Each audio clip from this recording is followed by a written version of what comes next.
ఓయమ్మ ఏం రద్దీ పండుగ వచ్చింది కదా ఇక పట్నం నుండి పల్లె బాటలు పడుతుర్రు అంతా ఆడ ఈడ అని కాదు ఏడ చూడు జామ్ జామ్ జామ్ రాష్ట్రంలలో ఉన్నోళ్ళు హైదరాబాద్కు చదువులకు డ్యూటీలకు వచ్చిన వాళ్ళు పక్క రాష్ట్రం నుండి హైదరాబాద్కు వలస వచ్చిన వాళ్ళు చిన్న పెద్ద ముసలి ముతక అంత సొంతూర్లకు పైన కట్టే వరకు ఏడి ట్రాఫిక్ ఆడ ఆగిపోయి కొన్ని రోడ్లన్నీ కలకలం అంటున్నాయి. మరి పండగ పూట ఇండ్లలకు పోతున్న వాళ్ళ సంగతి ఎట్లుందో పురా గార్చుకుందాం పారి.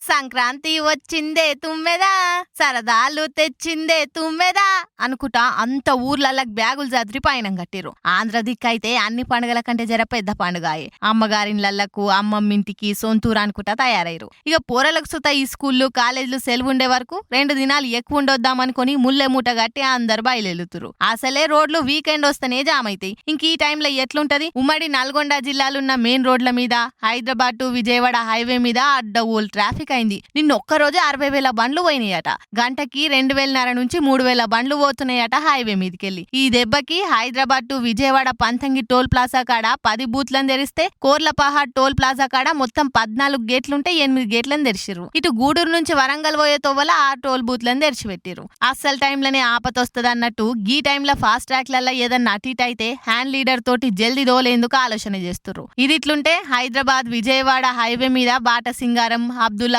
మెట్టు కొత్తగూడెము షౌటుప్పల్ జాగలల్లా రోడ్ల పని అవుతుండే వరకల్లా హైదరాబాద్ నుంచి ఒక్కపారే బండ్లని హైవే ఎక్కేసరికి అంతా జామ్ అయింది. ఇవన్నీ యాద పెట్టుకొని అటు జిఎంఆర్ సంస్థ ఇటు పోలీసులు ఎప్పటికప్పుడు పరిస్థితిని గమనించి బండ్లను జల్దీ దోలిచ్చే పనులు చేస్తుర్రు. ఇక పండుగ అన్నప్పుడు గా మాత్రం ట్రాఫిక్ లేకపోతే ఎట్లా? పండుగ సందడి మొదలుగానొచ్చేదే గీ ట్రాఫిక్ జామ్లనాయే. గప్పుడేగా 10 మంది మాట్లాడుకుంటారు, అరే పండుగ వచ్చింది కదా గందుకే ఇట్లుందని. జరా మీరైతే పండుగకు పైలంగా పోయి పైలంగా రరి. ఏమంటున్నాం?